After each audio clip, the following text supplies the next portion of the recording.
Welcome to Alternate Ending, where we're discovering good movies, one bad movie at a time. I am your host, Tim Brayton. Very exciting topic today, one that's been in the works for a really, really long time. This is actually one we'd been kicking around since all the way back when Carrie and Rob were still my co-hosts on the show, and that is the cinema of William Shakespeare, or cinema about, or cinema based on, or however we want to frame it, but basically Shakespeare movies, which is something we've been, again, kicking around for ages and ages and ages. Decided the timing to finally push it out into the world was since this month, November 2025, is going to see the release, or has already seen the release, is going to see the release, I think, of Hamnet, a new story about Shakespeare and his wife, the people. So we decided, why not let that be a good excuse. So I have today, since it's a very exciting topic, I have a panel of three guests today, all of whom you should be familiar with if you're a regular listener to the show. First up, I have from Los Angeles, Caleb Wimble. How are you doing today, Caleb? Good dawning to thee, friends. I am happy to be here for a very exciting topic. Very, very glad. I feel ill prepared. I do not have any Shakespeare phrases in my back pocket. From right here in God's own Midwest, we also have Brian Fowler. How are you doing, Brian? I am good, and I also did not bring a quote with me for my intro, but Well, I shall bite my thumb at Caleb. I was going to say, if I had a good Ah, Shakespeare insult you bite lined your up, I thumb would at have me, been able sir. to. I does bite my thumb, sir. Very nice. And actually the person who really pushed for this to happen now, so especially a big thanks all the way in from Paris. We have Gavin McDowell. How are you doing, Gavin? Hello, I'm at the end of the weekend of my discontent. My children have been giving me PTSD, so I'm very happy that this is a break, provided they stay asleep. Yes, I originally wanted to throw this as a top five topic as a way of punishing Carrie or bullying Carrie, I should say, in the guise of expanding her horizons. But I'm happy to discuss it. Apart from that, I really want to know what she would consider a Shakespeare movie, though. But we'll get to that eventually. I mean, that is actually a part of this conversation for sure, is what do we mean when we say Shakespeare movie? But before we get into that, we are going to start with our movie roundtable, the movies we've seen recently that we thought were worth discussing, that we wanted to just bring to everybody's attention. And I wanted to start by celebrating the fact that you, Brian, have gotten a chance to go back to a movie theater again, because you are healing, and we are all very, very happy to hear that. So, I did A, indeed. congratulations, and B, what did you make it out to see? I went out and saw the Black Phone on Elm Street. I'm sorry, I mean Black Phone Okay. 2. Nice. I still haven't had a chance to see this yet. Without benefit of having had a health crisis, have not seen a movie since May in a theater, so I don't know what's my problem. But tell us about Black Phone 2. First thing is, it's really, really beautiful Okay. for a Huh. horror sequel. Kind of not exactly slasher, but slasher adjacent, I guess. So much snow and ice, icy blue cinematography on the snow and the frozen lake. It's a really gorgeous movie. Huh. And Wow. it's not as much of a Nightmare on Elm Street riff as the trailer makes it look like, although Okay. there's definitely some Wes Craven in the DNA. And it's also better than at least half the Nightmare on Elm Street movies, which Tim, Well, I know you've recently been yeah, that was one of my just October went through all of projects. those. So better than half is not really a compliment, but I take your point. I really enjoyed it. I thought it was quite good. I thought they did a reasonable of a job of explaining how the grabber is back as you can ask for. It wasn't just, Jason Voorhees stands up and pulls the machete out of his shoulder. Oh, he's fine. Mhm. But and I thought the two, I guess they're not really kids anymore, but the returning to former child actors from the first movie both gave good, not great, but good performances. Ethan Hawke, I am not sure if Ethan Hawke was on set at any point in the actual making of the movie because you never see his actual face. It's all the mask and things like Hmm. that. But his vocal performance is fantastic. So we're saying I that don't Ethan Hawke stars in Black Phone 2 the same way that Pedro Pascal stars in The Mandalorian. quite possibly. Like I said, I Okay. don't know if he did Okay. any of the on set or if it was all stuntman and you know. But no, I thought it was quite good. It has some really good disturbing imagery and gore. it maybe pulls more punches than I wanted it to, but Mm, and it is Scott Derrickson's maybe his most Christian of all of his oddly Christian infused wow. horror films. More than the Although Exorcism of Emily Rose.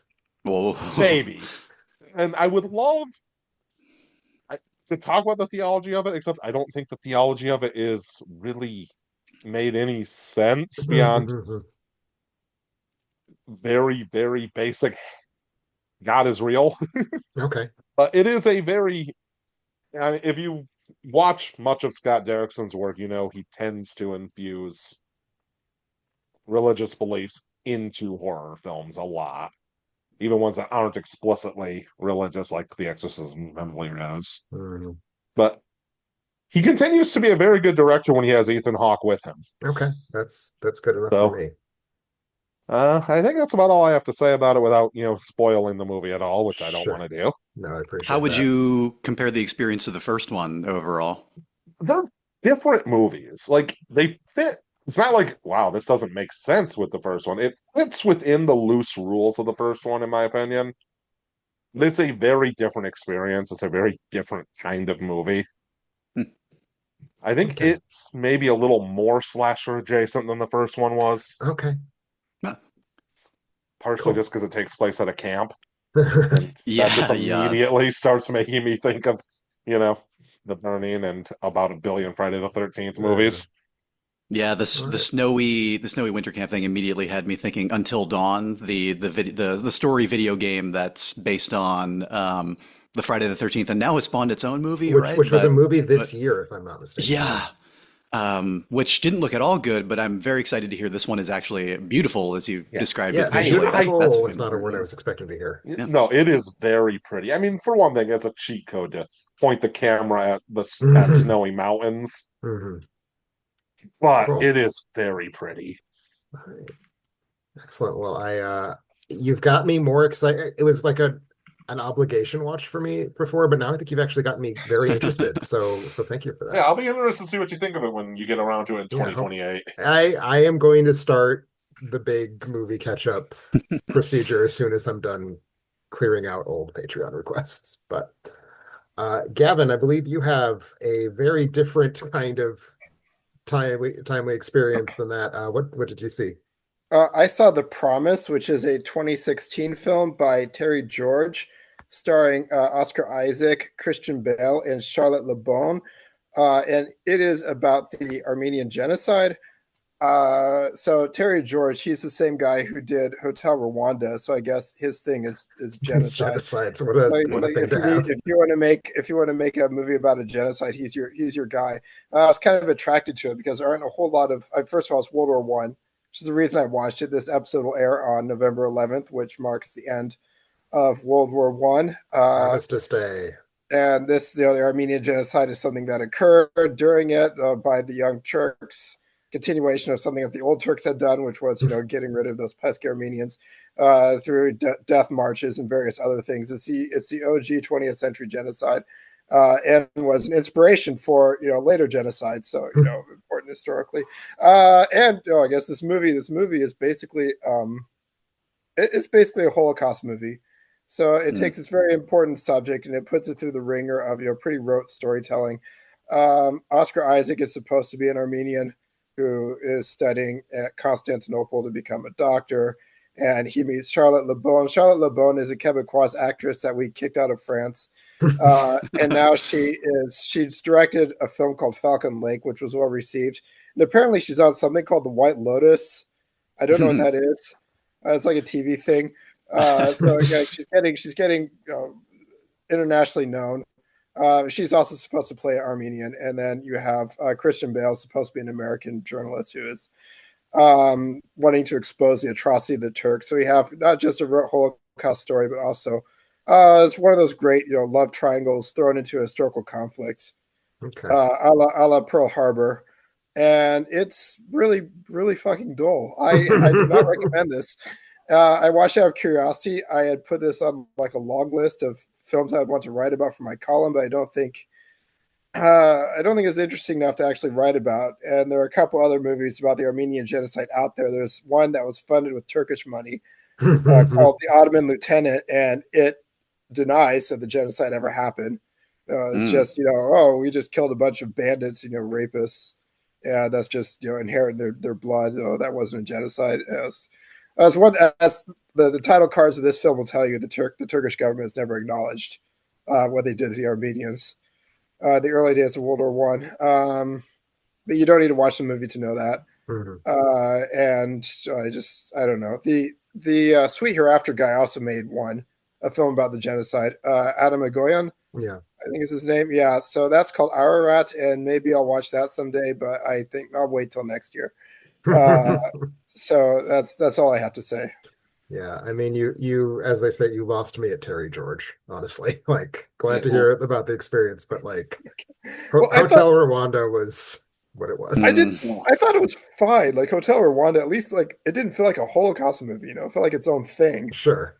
I don't know how you feel about that thing, but anyway, this movie lost a lot of money.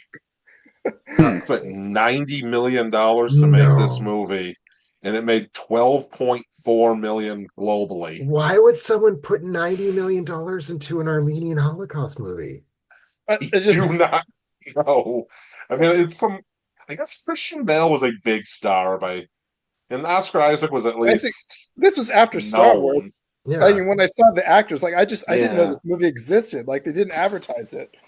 But and I think if they $90 million for even best case scenario going to be a depressing. I mean, there's got to be a story there. Yeah, best case scenario is you snag some Oscar nominations and it makes like 40 million. That's best case scenario for that movie. Yeah, but I mean, maybe it's a loss leader. Maybe it's a prestige thing. Maybe, although it doesn't sound like it was ended up being very prestigious. So I've never heard of this movie could until Gavin posted on Letterboxd the other day. Like, huh? What is this object? All right. Well, in less dire filmmaking, Caleb, what did you see? I will preface by saying that I enjoyed this movie. I went to see it in IMAX. I had a good time at the theater. I did not hate it. I don't think it's a bad film. However, nothing says wait for my enthusiasm. Like, let me begin by saying I didn't hate this. I just want to be clear. This is a fun, breezy, not summer, but summer movie time at the movie. It's Predator Badlands.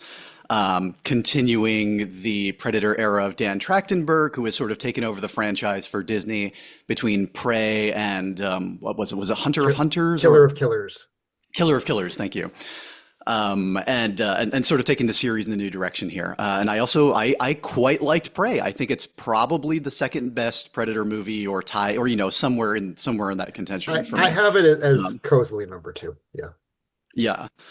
Predator Badlands decides to go a very different direction, ones that you can maybe find hints of in Prey and hints of in Killer of Killers, but that are not quite there, which is they decided Predator should be an action-adventure children's movie in the 1980s and 1990s mold.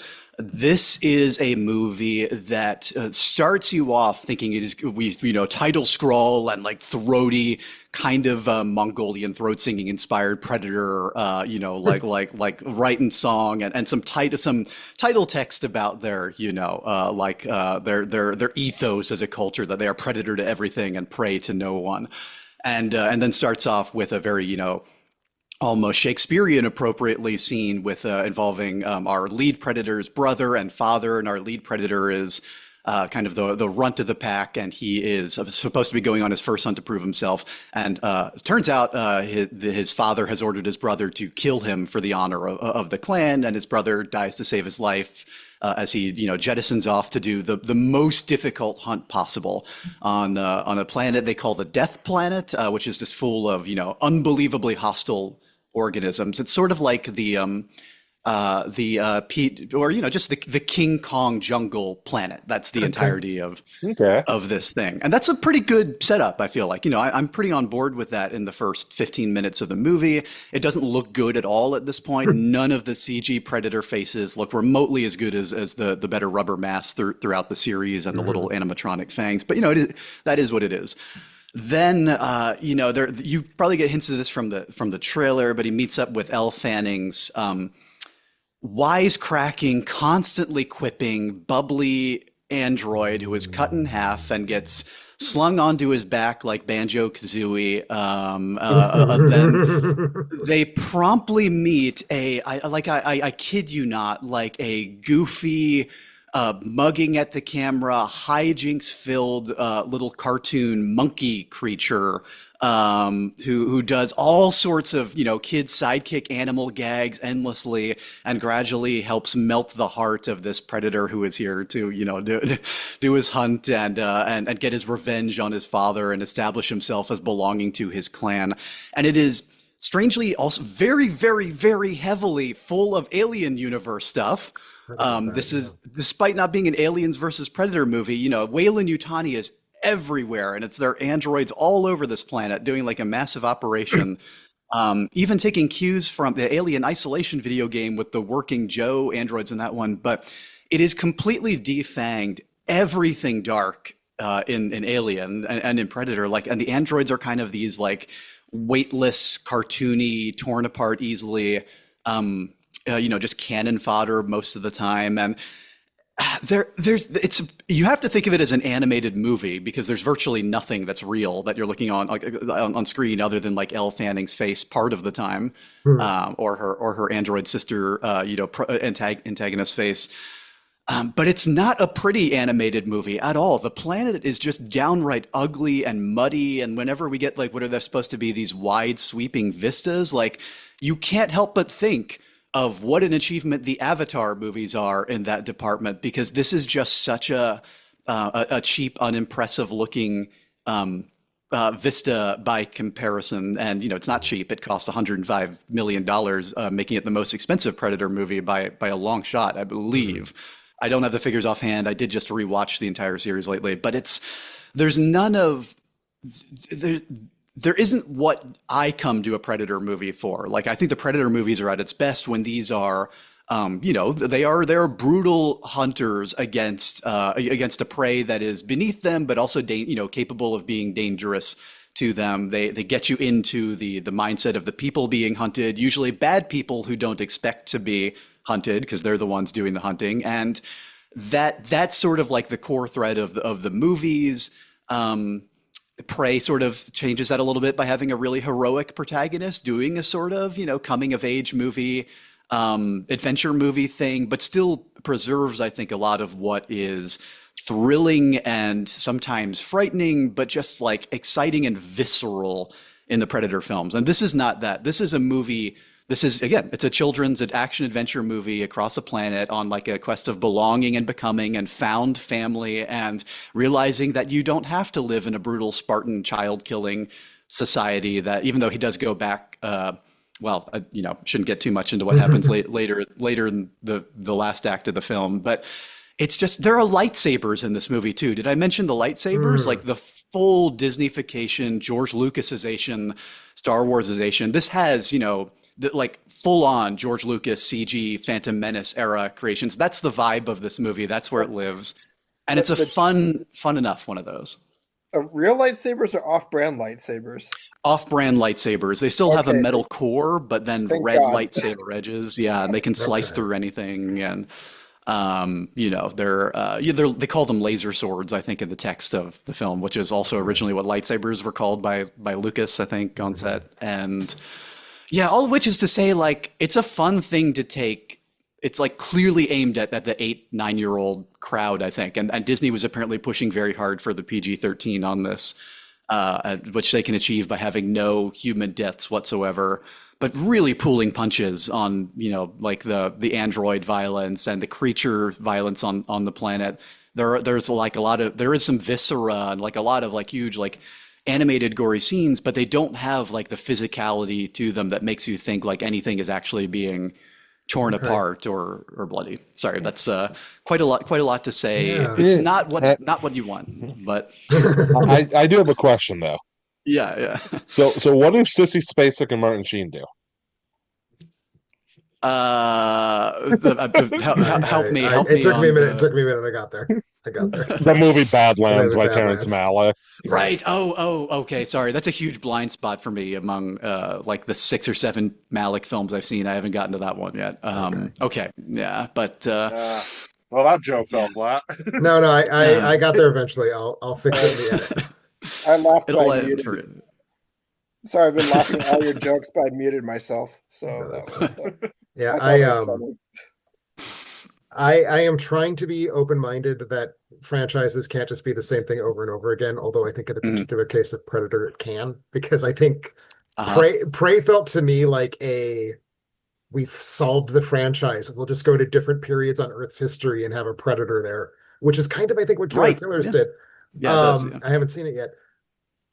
So I mean that's an infinitely renewable scenario, but I'm going to try and be optimistic or open-minded that you can still do things with this IP, Hmm. but it sounds like I'm going to hope they don't do it a second time. Is going to And probably be my takeaway from this movie. and frankly, they have done a bunch of these. I mean, this is like a lot like Predators in some way. The Adrian Brody starring one, which I think is definitely in one of the better Hmm. sequels, but in bringing the humans to an alien planet full of hostile life Yeah, forms there. But that is such a that was like the last like mostly practical Predator movie in a lot of right, ways, mixing it right. with digital effects. And it's visceral and exciting and thrilling and in a way that And this one can't be because of it's fully weightless it's for CG children. Yeah. existence. Yeah, Okay. yeah, Yeah. Um, yeah. Predators. That was Rodriguez directed that, right? Yeah. Yeah. Yeah. Yes, who's a great fit. It's been a while since I watched that, but it's definitely better than The Predator. Oh yeah. Oh, Oh so yeah. is everything. This is miles better than The Predator. Okay. Well, Uh, on the subject of CGI violence, that actually transitions nicely into my pick, which was assigned to me by one of our Patreons. I am watching this film courtesy of Robin Zimmerman, so thank you very much, Robin, for supporting the show. And I am watching the 2015, I believe I should have that in front of me. The film Turbo Kid, which is a Canada New Zealand co-production, so that actually ties into something you also said, Gavin, about Quebecois cinema because it's sort of what this is. Um, it is written and directed by the three-person team Francois Simard, Anouk Wissel, and Johan Carl Wissel.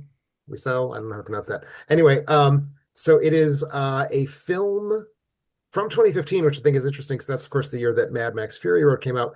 This is someone who is a great big, or three someones who are a great big fan of Mad Max doing an homage slash doing their own version, doing it, before Fury Road kind of reignites the passion for that series. This movie premiered at Sundance in 2015, so quite early in that year. Uh, Basically, what this is about is in the faraway wasteland post-apocalyptic world of 1997. There is this kid who we never get a name. It's just the kid.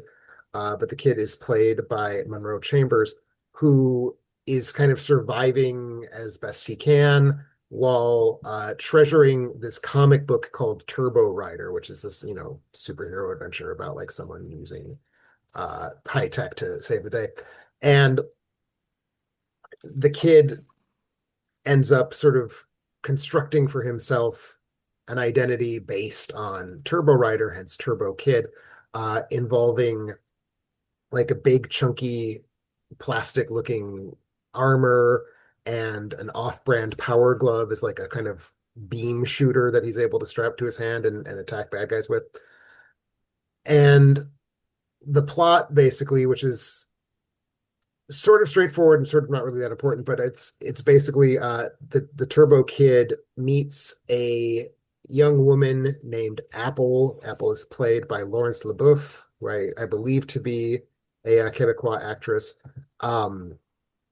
She's kind of this weird, quirky, eccentric character, seems to have been very badly damaged emotionally by being surrounded by the death and horrors of the post-apocalyptic world.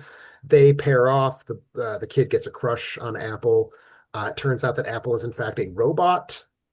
So there's all of these scenes where Apple gets shot or cut in half or something, and the kid gets really sad.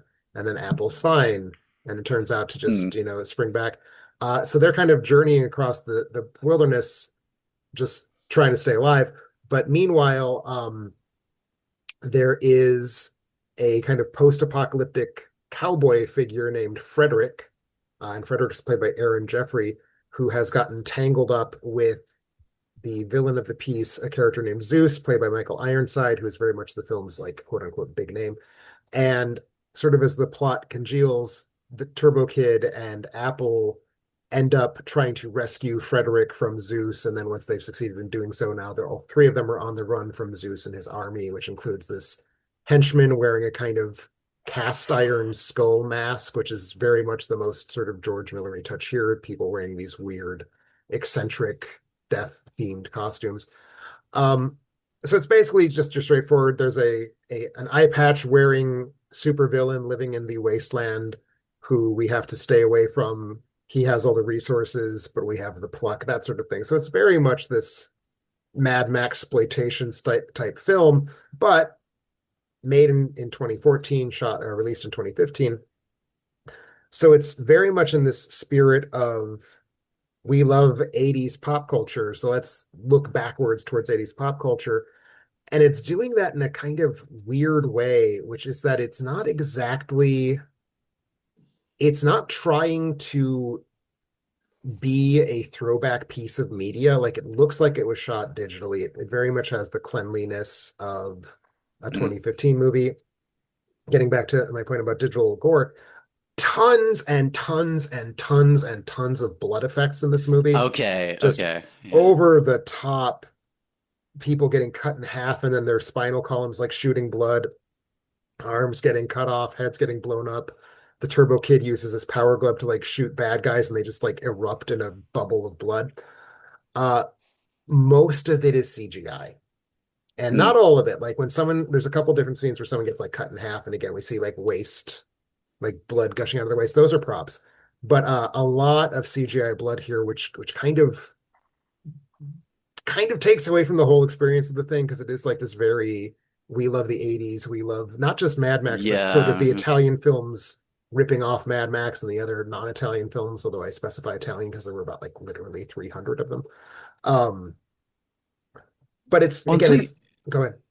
until you said it's CG, like everything that it looks like and sounds like it, like really reminding me of like a Steven Kostanski joint, like Psycho Gorman or what is it, Freddy Frico, like sort of like Yeah, looking at the weird Tron poster and all that stuff. it And very Psycho Gorman's the only of his films I've seen, but it is in the same spirit as that, although cheaper and less interested in being practical effects. So, and I mean that's yeah, part of the that's a big cheapness. appeal. Yeah. Yeah.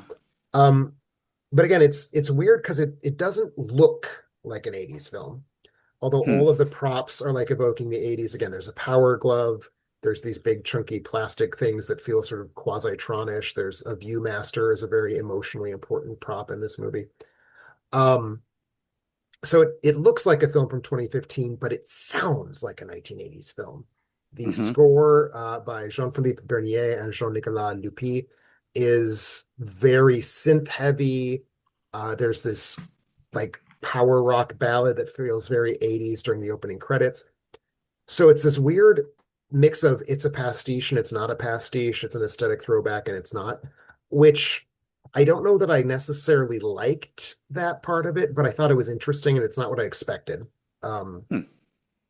so it's not just kind of lazily doing We Love the 80s, although it is very much doing We Love the 80s, but it's kind of trying to mix it up and do it in an interesting way. So I'm almost tempted to say I liked this movie, at least as a kind of experiment, except the character of Apple and the performance that Lawrence LaBeouf gives to that character, I just found absolutely unendurable. Like this is Oh, a wacky, quippy, skinny female character with like lots of action stuff that feels very Joss Whedon-y in the worst possible way. Um, ooh. Sold. the entire way that this is done as a romantic plot line, and we're meant to buy into it as a romantic plot line. We're basically watching the kid like fall in love with this mentally damaged like child woman in a way that I found incredibly Oh, off-putting. not Mm. sold anymore. No, and so like this movie that I mostly liked because of just how annoying I found Apple. I kind of the whole movie a bad apple ruined the barrel, as it were. Aw. So so I want to thank Robin for putting this in front of me. It's been a cult hit. Like people have been talking about this for 10 years now. It was kind of a big-ish deal if you're in this sort of if you're in the cult that wants this movie, you knew about it in 2015. It made very little money. It made less than $100,000. So like this is not a film that was a hit. But I'd vaguely heard of it, but then I'd forgotten about it, and then I heard about it again when Robin assigned it to me. So thank you, Robin, for making me see this.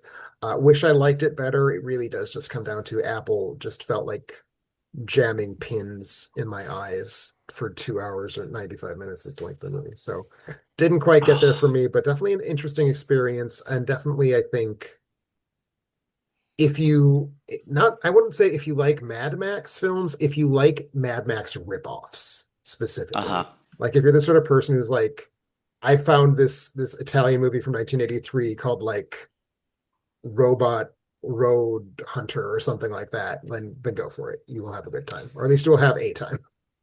And I guess having a really horrible romance at the center of it, sort of crammed into everything, is authentic to that period and that style of It is, movie. and even having something that feels like vaguely immoral and predatory as the love Yeah, story is yeah. honestly Eh, somewhat on Oh. point for that time period as well. So thank you, Robin. Again, Robin gave that to me through Patreon. If you too want to support the show as a Patreon subscriber, obviously you can do that right there in the show notes. On the sidebar, we actually, at the moment of recording, do have a I forget the tiers that I named these things, but the tier that entitles you to have me talk about something on the podcast. We do have one of those open, so if you want to make me talk about something, you can hop right over, snag that, and hear me talk about whatever movie of your choice that you want to stick on me. But anyway, we shall now turn our attention to the works of a certain William Shakespeare. Perhaps you've heard of him. If not, Billy Shakes to his he was friends. an Englishman who wrote plays, not unlike Noel Oh, he Coward. did. He did. He did. It was him. Occasionally, It wasn't. It yes. wasn't Christopher Marlowe or Ben I Jonson mean, or obviously, we know Or Anonymous. Francis Shakespeare. Bacon, or We know Shakespeare best for his long form narrative poetry, such as The Rape of Lucrece, but he did also write plays, and those plays were turned into motion pictures. Um, occasionally. so yeah, as I said, we're talking about this because later this month, Chloe Zhao's new film Hamnet is coming out, which I frankly am not actually looking forward to, but it was a good pretext. So I think Yeah. the way to start this, because I mean, Shakespeare is the author to Mhm. English language speakers, really. Like he's the one that sort of lasts, and we all have to have read in school and maybe hated, maybe loved. But I wanted to start by kind of inviting everyone just to sketch out quickly, like what is your relationship to the work of William Shakespeare on stage, on screen, on the page? And Gavin, since you are the one who's been very patiently chomping at the bit for this topic for years, I want to kick that question to you first. Like, what is your what do you think of Shakespeare? Do you like him? Do you think he's good? Right. Well, that's like okay. So like many people went through English language school system. I read Shakespeare in high school. I had not read him prior to that.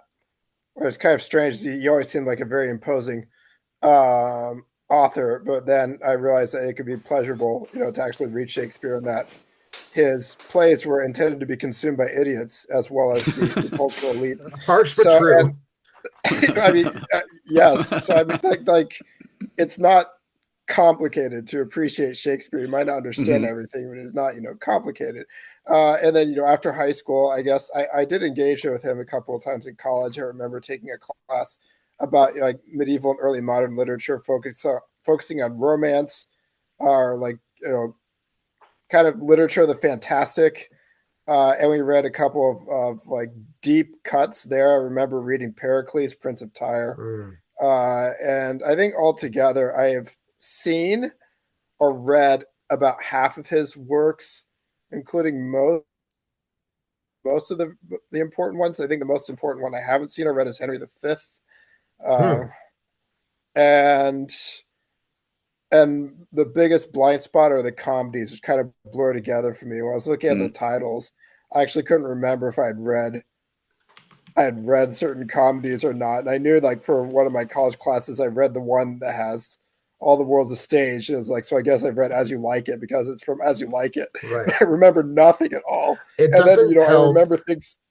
It doesn't help that the comedies all have basically the same title, which is just like, eh. Mm. Yes, Like, they're just like, what you will, as you like it. Much Sure, ado about measure. nothing. but then there's like things that you know about fate, like plays that you may not have read. So I don't know if I've read like The Winter's Tale has Pursued by Bear, right? Exit Stage, Pursued by Uh-huh. Bear. I don't Yes, know if yes. I don't know if I've read that or not because I don't know how I know that. But just like so, like I don't love drama in general. It seems strange for someone who likes film. You think that I would read like all sorts of drama. I don't feel compelled to read the rest of Shakespeare's plays, although maybe I should. And I certainly don't feel compelled. I was like, now that I live in France, Moliere arrest scene with the violence off stage and the rhyming lines. I don't know what to do with that. I don't especially like Greek tragedy. It's just I don't like drama. I would prefer to read a novel or like watch a movie, and I don't want to read a play or watch a play when I could do one of those other two things. And I did a lot of extensive, I wrote a paper about the Merchant of Venice in college. That was kind of like a capstone thesis for this undergrad shit. It's like the paper's no good, but I know a lot about the Merchant of Venice as a result. Okay. And it's probably my favorite play, to be honest. As strange as that sounds. I just want to interject and say, if you don't remember whether or not you've read A Winter's Tale, you You probably haven't, haven't. because Concur. it Yeah. is one of the strangest plays in Shakespeare. Well, I get Although it you, confused with Cymbeline as well, which I understand is very weird. I'm pretty sure I haven't read Cymbeline. I don't know why we didn't read it for this class, which seems like it would have fit. It would have, yeah. Yeah. What about you, Brian? What is your background with So, Billy? well, I majored in theater in college. Dropped out, but majored in theater for 7 semesters. I am a two-time Shakespearean actor. Oh, I was in Midsummer Night's Dream and in Measure for Measure. hell yeah. what did you play? In Midsummer Night's Dream, I played Snug the Joiner, Oh, cool.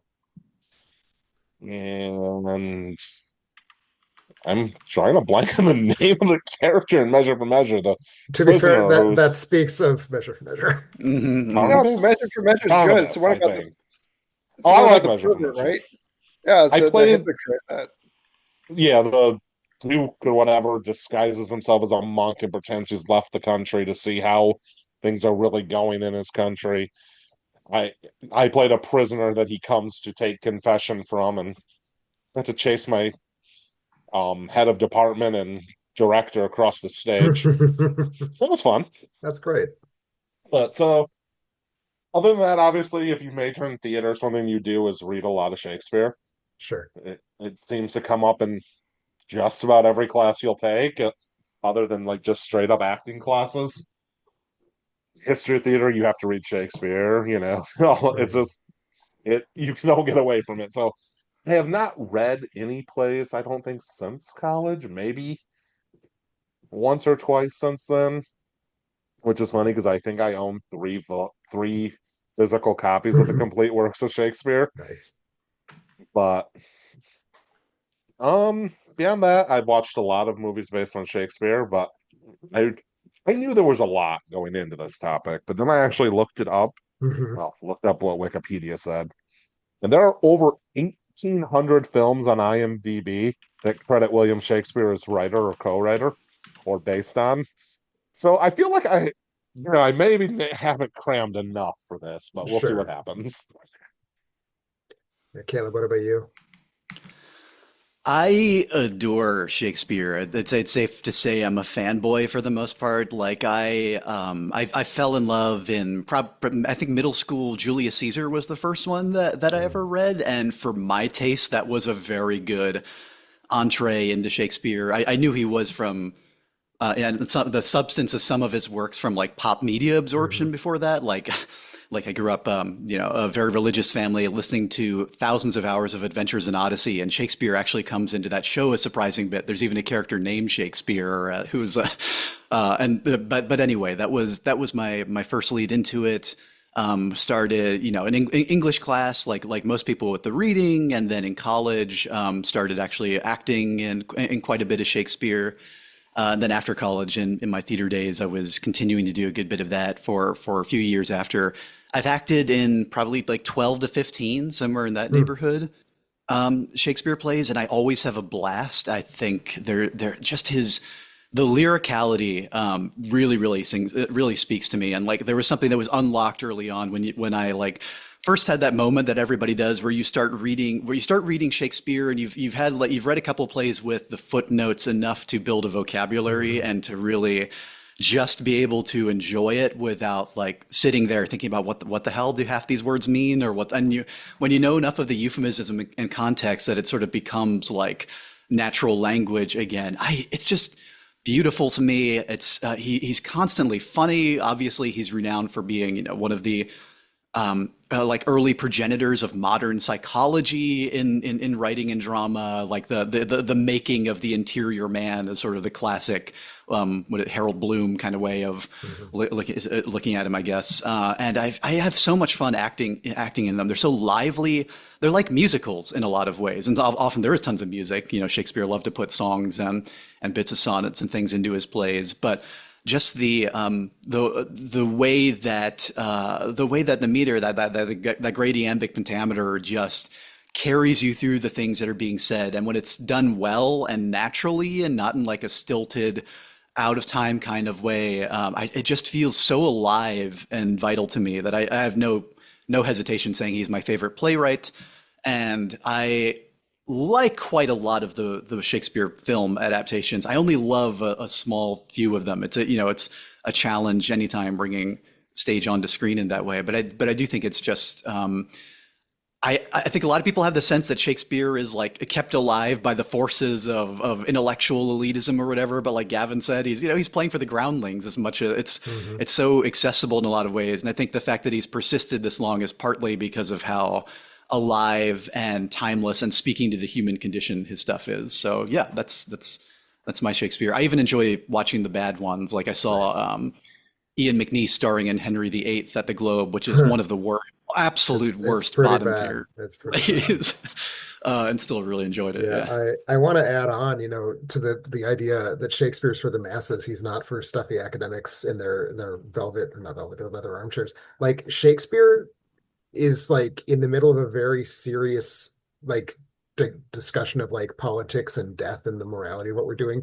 He will just be like, and here's a dick joke. And like Yeah, there's constantly. so much rude humor in Shakespeare. And I think when I learned There, that is when I was like, this is actually like enjoyable. there are at least two hunt jokes in There Shakespeare, sure maybe. are. There sure I know are. of two without, having to think about it. I mean, And it's there, like, yeah, it's dirty by today's standards. exactly.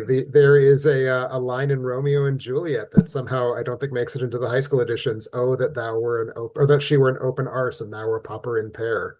It's like, yeah, Yep. popper in her open arse. She has Uh, I mean, Juliet has an entire monologue about wishing Romeo would get there quicker so he would fuck her as well. exactly. It's great stuff. Gallops Oh, and apace and all that. Yeah, the sex puns, endless puns, just so many Yes. puns. torrents. And But yeah, I'm not someone who's ever acted really. I was not a theater person in any way, shape, or form. So I've my only like time spent with the language of Shakespeare in a way that I was performing it was for a dorm play. I used a speech from King Lear as my audition, mm, which was stupid of me. But I have read all of his plays, mostly in high school and college, mostly just for fun. Haven't I'm in the same boat. I forget who said that they haven't read anything since college. Was that you, Brian? Yeah. Yeah, I also Little if any.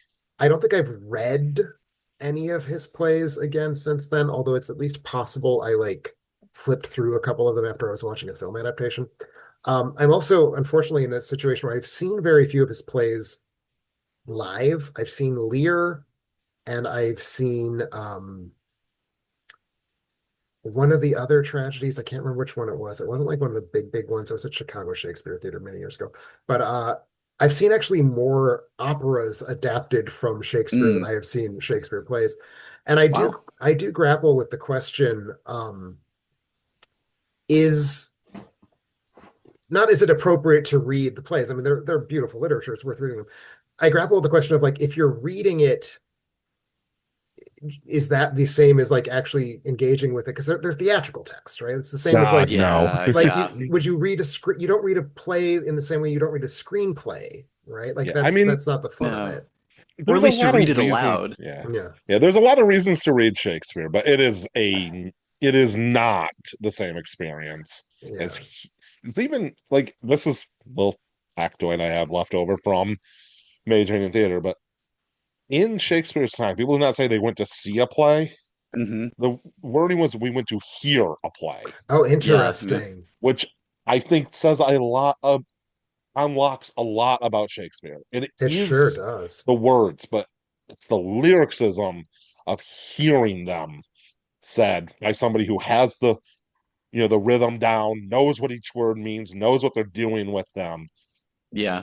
It's Mhm. one of those things like I remember my director saying that like if you ever do Hamlet and you play Hamlet, one of the hardest things in all of theater is to actually deliver the famous to be or not to be monologue in a way that the audience pays attention because they already all know it Mhm. and they'll take it away from you and do it in their own heads. Mhm. But if you get somebody who's really good at it, there is a magic in the extremely well written words Yeah. of Shakespeare that works audibly, that no matter how good a reader you are, it's just not the same. Hmm. Okay. Uh, it's funny because in the medieval and early modern romance class I took in college, I had a tiff with a professor on the opposite thing. I'd said, I've only seen Othello performed. I never read it. And I was like, well, don't you think that's the more authentic way to experience it? And he said, no. What? I was like, if you Huh. haven't read Othello, you have not experienced Othello. No, that's well, something I That's a, noticed while watching adaptations. Of course, the adaptations, if they're smart, they'll snip parts of the text. They'll Yeah. adapt it. Unless you're Kenneth Branagh, you just threw all the words in there, and then you win an Oscar for it. Yeah. That's Eh? so what was that's your teacher perhaps Christopher Plummer from Star Trek Six, The Undiscovered Country? right. No, I'm Read it in the pretty original sure. Klingon. I'm Yeah. pretty sure it wasn't Christopher Plummer. Uh, but no, That is one of my I thought favorite that lines in Star was It's Trek. really good. I thought it was nonsense. I mean, there are plays like I still haven't read Othello. I've never read A Midsummer Night's Dream, but I have seen it performed. And I think those are the two major ones. There's some like the Henriette I basically know from watching movies. One movie in Sure. particular, which will Yeah. Oh, certainly I come am. you got to get to Henry V. It's Yeah. really something. But I as a actually once Frenchman, saw. I'm not comfortable watching Henry V. Oh, right. I once True. saw in when I went to New York. It was actually a theater and dance class where we spent 10 days in New York, and we saw a modern dance version of Othello. No words, just Hmm. they told the whole story in dance, and it was just beautiful. Interesting. I And should add that I'm pretty sure I've only experienced the Merry Wives of Windsor through the opera. So that's to be clear, Falstaff Yeah. is 1,000 times the opera that Mary Wives of Windsor is a play, is my feeling. okay. Yeah, I think it was I Falstaff. Falstaff's Yeah, the opera, yeah. right? I got it. The opera is titled Falstaff. The play is titled Okay. Mary Wives of Windsor, and it is opera. the opera is one of I Verdi's best. The play is one of Shakespeare's worst. So I Yeah. feel That bad, but I have Excellent. never been able to get opera. It just does not work for me, and I don't know why. Because I love musical theater, and it's they're not not the that same. big of a jump. It's not that They're big of not a the same. jump, but That's because it's not that big of a jump, it feels like it should be no jump at all, but it is quite a Mhm. different medium. I say that as someone oh, who loves both, but fair enough. I do think one of the things I want to return to this idea of a version of Othello that is danced rather than recited, because I think that gets us to a question that I know we all want to dig into. But for right now, let's pause on that because I do want to just sort of dig into let's make this a cinema question, right? Because otherwise we'll be here for 6 hours. So Yeah. in terms of movies based on Shakespeare or inspired by Shakespeare, what do we collectively or individually think? What makes a good Shakespeare film? Like what is the components that make something a good or a failed version? And Brian, since you seem to have had a lot of experience, just kind of living and marinating in just what Shakespeare is as a dramatic medium. I'd love to hear your thoughts on this. Like, what is for you the difference between a good and a bad adaptation of Shakespeare? You know, I'm pausing here because I'm trying to think of what to say, but because I feel like Shakespeare is very malleable. Did I pronounce that word right? I Anyway, think so. Malleable. yeah, thank you. Where like you can have something that's a very direct and faithful adaptation, like the Branagh Mhm. Shakespeare movies, and I mean, Branagh's Henry V is a masterpiece. Mhm. Mm-hmm. I will Here. have like it just is. You can have something that is faithful to the text while also being not at all faithful to the time and setting. Like I love Baz Luhrmann's Romeo plus Juliet, Mhm. which updated it to being in a wild 1990s version of Venice that exists only in Baz Luhrmann's mind. Is it fair to say at this point, like, I mean, especially on stage, like Shakespeare is almost more often, I think, set in different time periods than the plays are take Often, yes. place. There was a And an And Onion headline from several years ago. oh, Radical theater director set Shakespeare play in the time and place it was designed for, or something like that. gasp. remember that. Yeah. The article was about how it was a radical, brave, bold Yeah, decision. yeah, Yeah. exactly. But then also, though, like you can have something that doesn't really keep the text or the setting that also works. Like, I love the movie 10 Things I Hate About You, Mm-hmm. which is the story, well, the story of the play within the play of The Taming of the Shrew, which I will also get back to on a different movie that I have complex thoughts on. But The Taming of the Shrew turned into a high school teen drama with, well, dramedy, with little of any of the actual text in it, but it's still Hmm. clearly The Taming of the Shrew. Mhm. And I think all three of those are very good movies. And then at the same time, you can do the exact same thing. Like you can take Hamlet and set it in a modern business setting, and oh my God, that movie was terrible.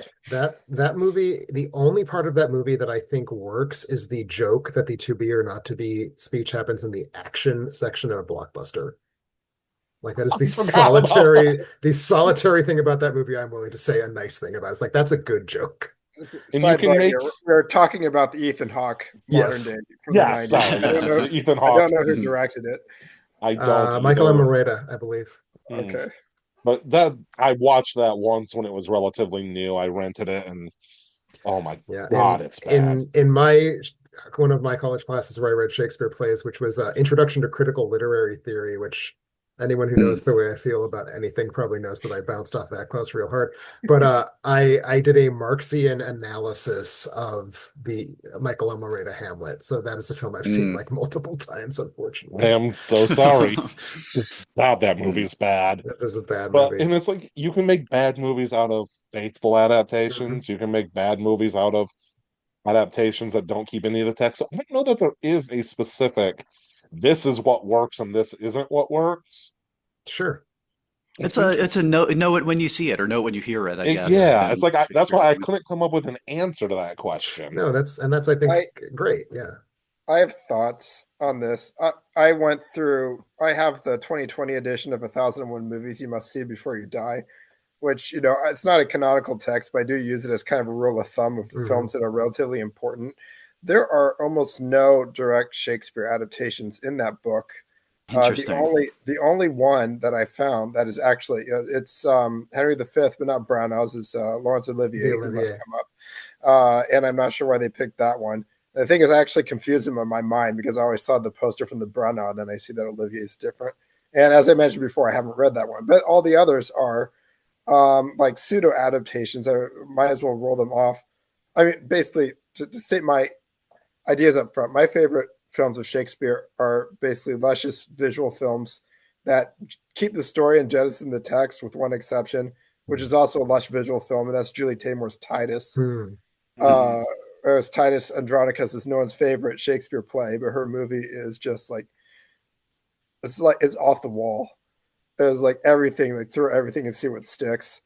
Which is And appropriate because it's one of the most excessive Shakespeare Mhm. plays, I think, in a lot of but ways. I'm pretty sure a few people disagree that Ron is, a top tier. Well, I guess you could add another topic is it a Shakespeare movie, but you should agree it's one of the best. Like it's one of the best movies ever made. And whether you think it's deserves to be called King Lear or not, it's up to you. But that's definitely in the book. I mean, stuff like West Side Story is in 1001 movies, whereas it's the adaptation I haven't seen. I was like, is West Side Story a Shakespeare film? I don't know. Forbidden Planet, which is one of my favorites, uh, barely an adaptation of The Tempest, but enough of one Mhm. that you can recognize it, and very famous for things that are unrelated to William Shakespeare. The production design and the music, especially. And anything. What are the others? Chimes at Midnight, which I guess is an adaptation, but it's a cheat. It's a And condensation more It's than an adaptation. yeah, yeah. and then I guess to round out, my favorite, like I would consider The Northman a Shakespeare adaptation, although I think more people will fight Hmm. me on that. But if people consider Forbidden Planet an adaptation of Shakespeare, you can't really keep The Northman out of that conversation. It has just as much in common with Hamlet as it does with the Danish source material. Although I guess we can ask there, like, wait, what I forget if was The Tempest also based on an earlier existing story? I know No, The most of Tempest his is one of plays his were. only originals. Yeah, so I guess that would be the big distinction, Mhm. not And going then back to the old Hamlet story. But yeah. it doesn't like The Northman is not an adaptation of the old Hamlet story. I mean, it moves it like I think the original Hamlet story is supposed to take place in pre-Christian Denmark, Yes. which I Mhm. guess no, that's The Northman doesn't take place. I don't think it takes place in Denmark at all. It is slight, I guess, pre-Christian in the sense that they're not yet Christian, but it has an alas poor York scene, which is not in Oh, the true. Yeah, original. yeah. That's Shakespeare, and it has other Shakespearean flourishes. It cuts out things that are kind of fundamental to the original, like Rosencrantz and Guildenstern's characters. Not those names, but those characters are fundamental to the original tale of Hamlet, or Amleth, I Mhm. guess I should say. So is Polonius, strangely, but like Laertes was invented by Shakespeare. The duel at the end is invented by Shakespeare. Mm. It's like the Northman it's an edge case, but Yeah, I yeah. would rather watch that than Kenneth Branagh's Hamlet, all the words, Mhm. or really just Olivier. I just feel allergic to Olivier because everything I read about his influential Shakespeare films are like, I'm an important Shakespearean actor, and this movie will be stodgy and boring. That's what I take away. That's what I take away when I read about it. I would push back against Olivier's films being stodgy and boring. Well, But I we'll haven't we'll get seen to them. that. I'm I happy to I hear that, no, but I'm scared. I have my own issues with his Hamlet. I'll actually say to your point that Henry V by Olivier was the only one in that book you had.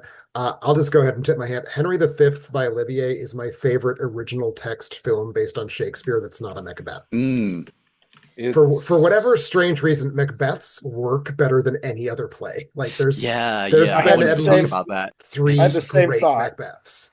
Yeah. Not including Throne of Blood, which is also a great film, which Oh, is okay. yeah. What's the third one now? Kurosawa's. My three would be the The your Cohen, Joel Orson Cohen. Welles, Wait, the Cohen, and the Polanski. I was wondering if Wells is going to be in there. The Yeah. the Okay. Polanski is my favorite original text It's adaptation of what so Shakespeare. Full it's stop. so good. I It's I need to watch that someday. I have never watched anything Roman Polanski made.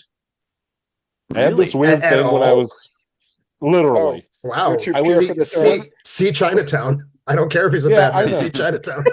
That's the thing. It's like when I was in high school, college, somewhere, I had the thought of, well, he's not such a bad person. I'll just wait till he dies to Okay. watch anything he's made. Well, I just won't die. I now pray for his death soon because you need to fucking see yeah.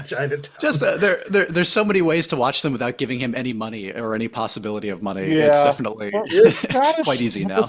he's but yeah, the 92, Scottish so play has so much that you can do with it Yeah. that can be cinematic. Because there's magic, there's darkness, Mhm. they're either witches or Lots of fates blood. or It's so weird violent. sisters or weird sisters or there's Or also lots of just one of them and questions. it's a contortionist, which is I think Yeah. the very Oh, good thing that Joel God Cohen did. bless. God, Catherine Hunter like just dominates See, that film. that Like, that's But there's so much cinematic you can do with that, maybe more uh, than any other oh yeah. without, changing the setting at I all. I would Plus, it's a great maybe story. I would maybe wrinkle that by saying I think the history plays, by virtue of all having battle scenes, do Yeah, yeah. lend themselves to movies. Although, have we had a history play that had a genuinely top-notch battle scene? I guess Henry V comes kind of close. The Branagh, but Yeah. Yeah, like but it's about the speeches and not the battles. exactly, and like Chimes at Midnight does what it can to have some battle scenes, but it's also like Orson Welles and Um, five actors, and he's just pointing the camera at Yeah, them from yeah. different angles to make it look like a big They crowd. they sure are impressive given what they were working with. Yeah, and you do get some of the mud and Yeah. just horror of Agincourt in there, And but not to the same Mm. extent as some of the future Somebody adaptations. in back in like the 50s, somebody should have thrown Cecil B. DeMille level money at making one of the it's histories. astonishing to me that didn't happen because It is with all the epics and stuff that got th made. there was a 1953 Julius Caesar starring Marlon Brando, directed by Hmm. Mankiewicz.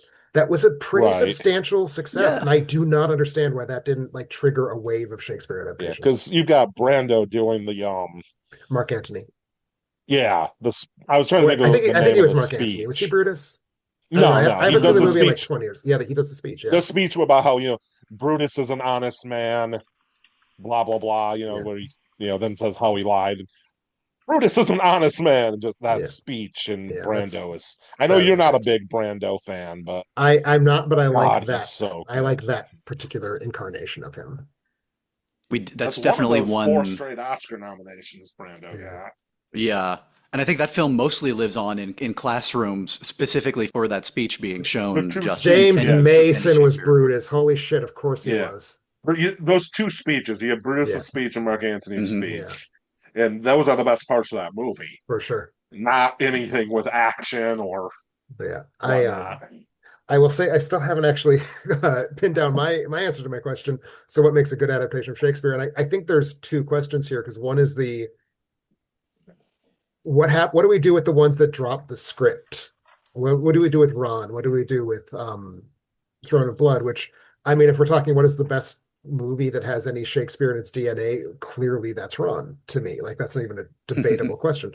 But if we're sticking within Shakespeare that uses the text, um, I think, and this is easy to overlook, I think it needs to have actors that can say it because I think that a lot of times, and I do think the Baz Luhrmann film is guilty of this. I love it for a lot of reasons.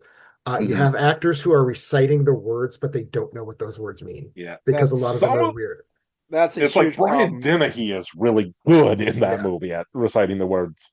yeah, The younger actors, yeah. DiCaprio and Danes don't know what they're saying. yeah, I just don't think they That, and do. it is that movie's much more visual than it is anything else. Which Yeah, I mean, Baz I Luhrmann at that point, visuals was what especially he did. especially with Moulin Rouge coming along a few years later to unlock it, I feel Hmm. like that is not to me, Romeo plus Juliet is a film that uses Shakespeare as its way into a teen love story rather than a film that uses MTV as its way into Shakespeare, if that That's makes fair. sense.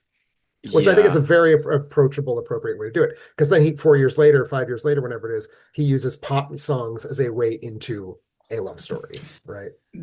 And maybe we're getting at with these performances in there, the people who don't know what they're saying being like part of the reason that Shakespeare has never dominated or been big in Hollywood Mhm. to the same degree than British cinema, that our actors here are just not as traditionally Right. consistently trained in Shakespeare as the That's core fair. curriculum, whereas British actors are, and they have infinite cinema coming out of that. And we just have, and there's so many even British Shakespearean movies where you have American actors who show up and just don't know what they're saying in them. I just watched Richard III starring Ian McKellen, giving Mhm. absolutely delicious performance there, and most of the cast is wonderful. You have Maggie Smith and others, but then Robert Downey Jr. wanders onto screen, just completely falling flat on his Mhm. face.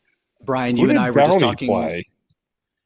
He's the brother of Elizabeth. What's his name? Uh, I don't have it offhand, but that's okay. we, I know who you mean now. yeah, and you and I were just talking, Brian, about Much Ado About Nothing, the Kenneth Branagh 90s one, where some really fantastic performances in there. But of course, what do we do with Keanu Reeves? Just I fl like that movie. I do. I yes, it's a really Keanu fun. I Reeves like the is movie a lot. Yeah, bad, and Michael yeah, Keaton, is he's not bad. strange. He's not bad by you any know stretch. Yeah. Just not sure he's in the same movie everybody else was handed. No, and Keaton is giving a good performance, but he's not actually delivering what the lines mean a lot of the time. He's completely twisting. It's a very strange performance by Keaton. I want to Denzel Washington. I want to take a moment since we're talking Much Ado to just jump in, because I took a big old poop on Joss Whedon earlier. I will say that Joss Whedon's Much Ado to me is the only time I have laughed at a film adaptation of one of the comedies, and I think that's cool. Some of it, yeah. Oh, I was just gonna say I love Whedon's Much Ado. It's really good. Part of it is he filmed it in his own house, so he knew exactly how to block everything perfectly. Which Whedon's not somebody you really think of as a visual filmmaker. You know, I mean, the Avengers are a lot of CGI stuff, but you don't think of him as being a guy who does much interesting with the camera. No. But when he's in his own house and he knows every inch of it. Yeah. And also, I do think it's one of the funniest. What is her name? Amy Acker. Yes. Is so good as hero. Yeah, but I want to kind of keep digging in, in terms of what makes an adaptation good. Part of it for me, and I think Whedon's Much Ado does this. I think Joel Coen's Macbeth does it in a very particular way, which is what it made me think of it. Because we do encounter these for the most part as literary texts, right? We read them in school a lot of times without much enthusiasm. Obviously, certain people are going to encounter them more as dramatic texts, but I think for the vast majority of people in the 21st century, we're reading these plays. I think a good adaptation is one that unlocks something about it as a dramatic piece and like teaches you what to do with the text that you don't get when you just read it. And Much Ado being funny is a really good example of that to me. And in the Joel Coen Macbeth, Catherine Hunter's delivery of the line by the pricking of my thumbs, after having 40 years of experience reading that speech and loving that speech, I'd never actually understood what that means in the way that I did from her line reading. And it's like, that's to me what great adaptations do. They're like, oh, they just unlocked something about this play for me. So that's really one of the things I do look for is like, did I actually like experience something about this play that I have not experienced with this potentially very overfamiliar text? And I think that is something Baz Luhrmann is very good at. It makes it a film about horny teenagers again, which I think we forget that they're a 14-year-old and an 18-year-old who want to screw, and that's what the play is. And you get tangled up in like decoding the language and enjoying the rhyming. It's about fucking. And I think the Baz Luhrmann film gets it back to that. Yeah. All this talk about Luhrmann without a word about Zeffirelli, it makes me want to vomit. We'll get to Zeffirelli. I think his Romeo and Juliet is great. Yeah. But I was going to say about the Joel Coen, what a cast.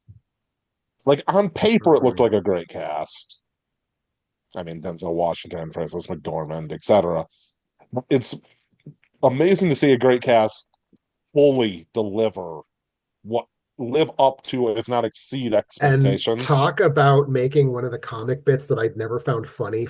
Stephen Root as the porter is hilarious in that movie. Oh my god! Oh, well, I actually talk about dick jokes in the middle of a tragedy. Yeah, he's a standout. He's a standout in the 71 Polanski too. That the actor who I actually looked up. Oh, goddamn, I had his name on hand the other day. He's so bringing that tiny little bit part that can just be one of the best moments in the entire play or movie if sees that way. Yeah.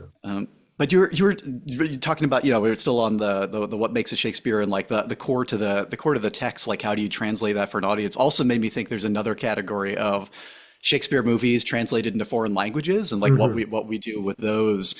And I think sometimes like an example of how much the text is doing, the work that it's doing, even when you're listening to a translation of it, and even when you can't appreciate the lyricality. Like I think the one that probably stands out the most is the 1964 Soviet version of Hamlet. I haven't seen it. It is fantastic by Grigory Kuznetsov, based on the translation by Boris Padersnak. Didn't have those offhand. I had to look them up. But just it's going for probably one of the most humanist and realist and kind of gritty versions of Hamlet I know of up until that point on screen. And the essence of the text is so carried through in the performances, and I can't go into it not knowing Hamlet in my head, but I think that's an example of a movie that even if you don't know Hamlet and you don't know Russian, you are still carried through what the essence of that text and what the character psychology of it is, what the drama of it is, and that's obviously a really dramatic story, but that all carries through in that movie. And there's other examples too, but I think that's the best by far of the one I would hold up of, yeah, somehow Yeah. Shakespeare can even transcend language. And I mean, I think that is as natural a segue as we'll find to the matter of certainly the Kurosawa ones, which Mm. that is the rock on which any discussion of film Shakespeare breaks. Do Ron and Throne of Blood, and to a lesser extent, The Bad Sleep Well, count as Shakespeare? And I want them to because they're very good. But I do think what they're doing is sort of translating the psychology of the Mhm. plays into a new idiom where it makes sense. And I think Ron is particularly good at like taking the context of or taking the like meat of King Lear and what it's doing in terms of the psychology of a king and the psychology of the people following him and translating that not just for a different medium but for a different setting. It's making it Japanese, but it's still the same character dynamics in a way that I think really makes the play itself. I like Ron deepens my appreciation of Lear is basically what I'm Yeah. trying to get at in a very fumbling way. I have a cat on my lap, so my brain is slightly divided right now. But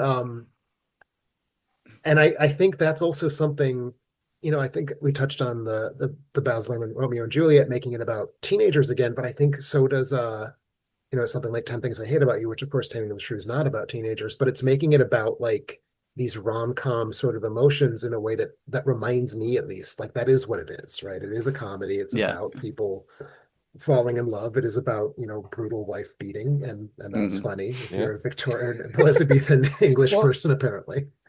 and if we're once we get to a very loose adaptation there of Taming of the Shrew, it brings us even closer to, I think, a breaking point.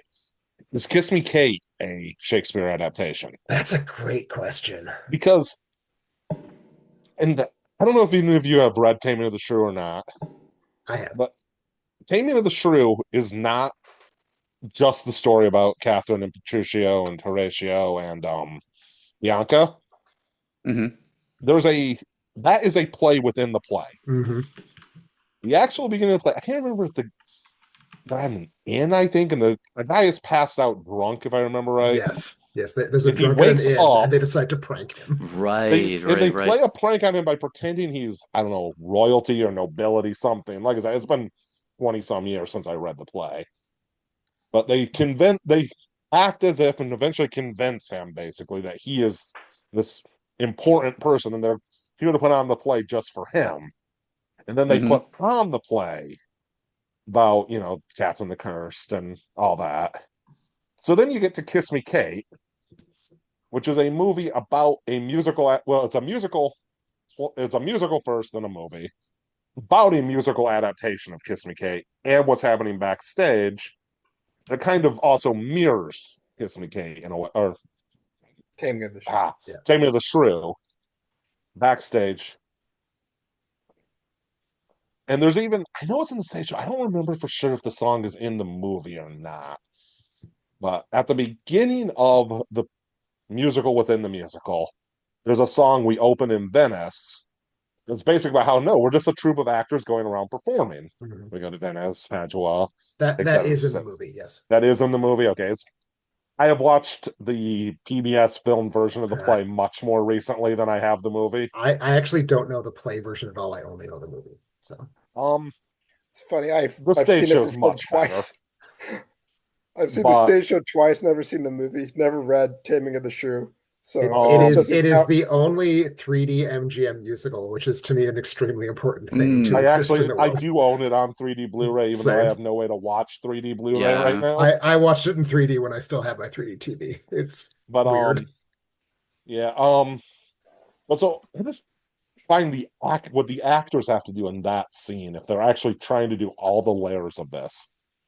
They are in a play within a musical in the musical they're in. Hmm. Which seems like a lot Another, of layers you have Yeah. to act through. yeah, But Shakespeare no, and meta narrative is, but I do think it's a fair question though. Is that a Shakespearean adaptation? Because like the backstage story is not the Taming of the Shrew, but it does in mhm. some ways mirror it. And there's scenes that are even semi-dialogue accurate. You know, some of the text of Taming of the Shrew makes it into Kiss Me Kate, along with songs. And so it's like if Ron and Throne of Blood are a breaking point, I think Kiss Me Kate's kind of a breaking point in a very different You know, way. I will say that It's Too Darn Hot is such a barrage of sex puns that in some ways it is the most faithful adaptation of Shakespeare. Oh, you need to see the stage show. Because that song is way I'm familiar more. with the original version of the song, to be clear. Yeah. Like The I think version they of the Hays censored Code did it. not get its fingertips all Yeah, over it, like taking out the word Kensie and which is changing such a it to Yeah, latest yeah. stupid report. piece of censorship. Like, Mhm. oh, you won't know it's about sex if we don't say it's the Kensie report. Right. Did you listen to the rest of the lyrics?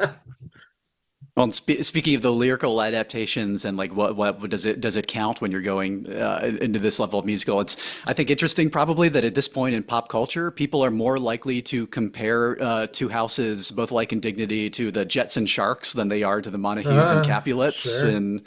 in popular reference. And that's that's a movie that only really has like the broadest strokes of what makes Romeo and Juliet Romeo and Juliet. But that is another Shakespeare play that I think is just there's totemic elements of it that just carry through that where people always know when they're watching a Romeo and Juliet story, and that's almost its own whole category Yeah, I of feel like being Romeo and unto Juliet in itself. particular has become such a stock scenario that it's like it goes beyond Shakespeare adaptation and just like an adaptation of this sort of very conspicuous kind of scenario. Yeah, But yeah, I feel I mean, like obviously, West Side Story is an adaptation of Romeo and Juliet. I mean, not right, West Side precious right. Story is More enough. a directly, lot closer to Romeo and Juliet than most, Romeo and Juliet situations, right? yeah, yeah. And or you have recently brought to mind again, sort of a minor gay cinema cult classic, Were the World Mine, which is a sort of a Midsummer Night's Dream adaptation that has direct songs from Midsummer Night's Dream and and lines turned into songs, but kind Interesting. of takes it, but it's an all boys school that's performing the play, and the one gay boy who is constantly getting beat up by the rugby team members and all that, who is assigned by his English teacher to play Puck, and actually makes he does the recipe for the love potion and starts basically spraying everybody with this pansy mist that turns everybody in the town, and everybody in town turns gay essentially, and it's all coalescing around Is this it called production. a pansy mist in the film? Because if It's that's the a case, literal pansy flower. that's a Yes. really good joke. Yeah, yeah. He squirts the Uh, flower in people's faces like the Okay. Joker, Okay. essentially. Yeah. But it really only keeps like the loosest elements of A Midsummer Night's Dream while still having tons of Midsummer Night's Dream imagery and dream sequences and surreality. And he's Puck the character at times when he's in this one mischievous mode, but he's also this like gay teen who's like longing to get something out of this. But I think just one of a million examples of how you can just take a couple of discrete elements from a Shakespeare play and twist it into something completely different that's still recognizably, oh, we're going on A Midsummer Night's Dream into a weird a weird like everybody's infatuated and out of their minds, and Mhm. then come back to reality and have a fairy element to that, and that's pretty malleable Yeah. too. Maybe not as malleable as Macbeth or Romeo and Juliet for just infinite cinematic adaptation. Yeah. well, I feel like if it's clearly engaging with Shakespeare in some degree, it should be a Shakespeare movie. Like it's not just dealing with the idea of the realm of fairy, or Yeah, just yeah, it's not. It's yeah. directly referencing Midsummer Night's Dream or something, even something like To Be or Not to Be, which yeah. is not really it's not a Shakespeare adaptation at all. It's definitely engaging with Shakespeare's text, Mhm. as in the title. And there's a great like Shylock's speech is quoted, I think, almost in its entirety at one point in both versions of the film. Yeah. It's like I don't know, is that a Shakespeare film? I mean, it's not an adaptation of his plays, but Yeah, it's as is The much of Lion King? We have to say that no, one, like, What yeah.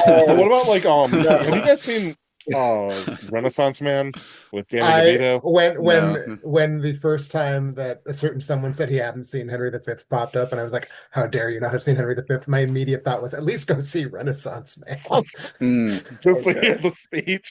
But yeah, because it's like it's not a Shakespeare adaptation at all, but there is a lot of the text of It, Hamlet there's a lot of the text and of some Hamlet, of Henry and V. yeah, because he delivers the St. Crispin's Day speech Right. to his Mm. drill But sergeant, and it's actually a really good scene. and they go what show do they go see? They go see Shakespeare as well, and I don't think it's either of those shows. I think you're correct, but I don't remember what it is. It's been I like don't remember 30 what years it's since I saw Renaissance Man yeah. last.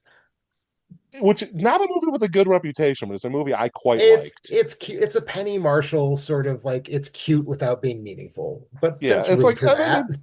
Penny Marshall makes funny movie Yeah, or made. well, I mean, yeah. she made Big, she made A League of Their Own. It's not as good as either of those, but No, but it's better than it's in the same Awakenings. vein. Yeah, it's in the same vein as those. Yeah. No, But I think it's also, fun. I like that movie. what Caleb was saying about I don't remember what you said the name of that Were the World movie Mine? was. Yeah, that may that's not the only Shakespeare adaptation I know of set at an all boys school. Mm. Oh, of course. There's a Romeo and Juliet as well Oh there. no, that's not the one I was thinking of either. I was Oh, thinking of not She's Bear, the a pop Man. opera. Okay, yeah. No, Oh, I was she's thinking the of She's the man. Man, Yeah, where yeah, she Oh, disguises yeah. herself as her twin Yeah. brother to play on the all boys school soccer team. I still need to see And that film. I haven't Mhm. seen it that is a film. 12 it is a How dare you? riff on Twelfth It is a Night. 12th night. Yeah. It's not faithful adaptation of Twelfth Night, of course, but it's a riff on it. Like all of these, I think the lowest form of Shakespeare film is movies about the life of William Shakespeare. Oh, yes. Yeah. Yeah. I mean, again, Like, Hamlet's the reason we're here, but I think Hamlet's going to suck. So Yeah, what was that movie a few years back that all is well. all is true. no, not that. Uh, All is All true. is All is true. true. Is that the one uh, about with It's oh about he's god, Roland? old. No, not Oh, that. The Roland Anonymous! Emmerich. Anonymous! Anonymous. Thank Anonymous is you. great. Don't you dare say Anonymous is bad just because it's stupid and awful. Okay, Anonymous is great, even though it's stupid and awful. Mostly the latter part of that sentence. Yes. In fact, only the latter half of that sentence. I would say it is very delirious trash, and I like delirious cinema. I just, Yeah, It's a isn't, bad movie, though. It's so bad. It's like morally Mhm. bad. It's not just like aesthetically bad. It is a bad movie. sorry, you killed me. But yes, no, I cannot think of a good movie about William Shakespeare. or I even any good fiction. And yes, I I- am including a certain Oscar winner in that sentence. I like the certain Oscar winner, and that is Really? all we need to say about that. I think it's cute. Okay. Isn't it kind of diametrically opposed to Hamnet in terms like isn't it about like Mhm. Shakespeare being unfaithful to his wife? I haven't seen it. Shakespeare's wife is not indicated to be a character in the world of Shakespeare in Love. Interesting. It Interesting. has Okay. about as much to do with documented life of Shakespeare as what's the first random book? The Buffy the Vampire Slayer comics. Oh, I yeah. have There sitting you over go. there. Well, this is the thing, right? About I think part of the big reason that we have centuries of conspiracy theories around other people who supposedly wrote Shakespeare's books and all that nonsense and like all this other stuff is that for a guy who wrote the most enduring plays in the English language and who was like hobnobbing with royalty and could speak to commoners and kings and all that, Shakespeare did not have a very interesting life. He was not like the most adventurous or involved or like he's got this huge fantasy reality that writes in and he's tied up in all these politics, but everybody wants him to have had a much more intrigue filled I also- or That's how he got shit done. You know, he wrote That's the almost thing. 50 plays. Like He's the other closer to being Steven Spielberg of his time than anything. absolutely and like Who cares about Steven Spielberg's life? well, Steven well, it Spielberg did make a good obviously movie. did. So. It was a good I- movie. But like I'm insulting movies here that are just that's falling okay. into my crosshairs, But like I will say the thing about Shakespeare that I think is really tough for us to kind of even comprehend because we have this idea of like the artist is like someone who's willing to suffer and die for his art. The person who wrote the most enduring text in the English language was in it for the money. And I think what we do know about his life suggests that he was not someone who believed in art. He believed in paying his bills and Yeah, and he- I writing think plays is both. how he I did it. think we can like say if you both look those at the things. trends of theater at the time outside of Shakespeare, when Mhm. tragedies were popular, he wrote tragedies. He was a When bandwagon comedies hopper. He started getting absolutely was. yeah, when comedies started getting popular, he started writing comedies. Oh, people He, like love stories this year. yeah. Let's write a love story. Oh, we have a major regime change. Let me write plays to flatter the Let ego of let the new me monarch. let me write Exactly. some incredibly on the nose junk dialogue in Macbeth to make King James like me. Exactly. Just he absolutely was a mercenary And esque. and yet made the greatest art in the And language. here we So there are, you go. Good at what, his job. Oh, Yeah. I well, do want to go ahead. 500 years later? I do want Yeah, to. No, I would like to put forth my ideas. I mean, 400 years later, rather. our problem with biopics about songwriters, especially authors, is this acid idea that they were directly inspired, like their greatest work was inspired by something that happened to them.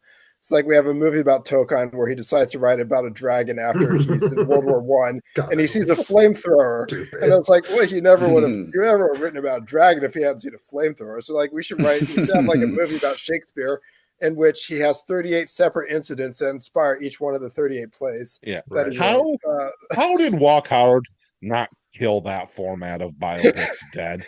Not enough It people did for saw a it. few years. Yeah, There were a few years without music biopics. it should have killed off that kind of biopic the way Blazing Saddles was, just destroyed the then The current Western. version of the Yeah, Western. that's real. But evidence suggests if we're going to do them, then I guess we should let Baz Luhrmann direct the biopic of Shakespeare's life just to bring it full circle, because he'll at least bring some Luhrmann-esque Elvis madness. worked more than it didn't. Yeah. Parts of Elvis sucked, but Yeah. mostly Elvis worked. Right, and you can Elvis- cast the so like have a not Tom Hanks, but somebody playing the devil who's tempting Shakespeare with his greatness, Marlowe-esque The thing deal. about Elvis, and this is really off topic now, but Elvis is it worked right until it hit the point where it's like, oh, I need to be a musician biopic.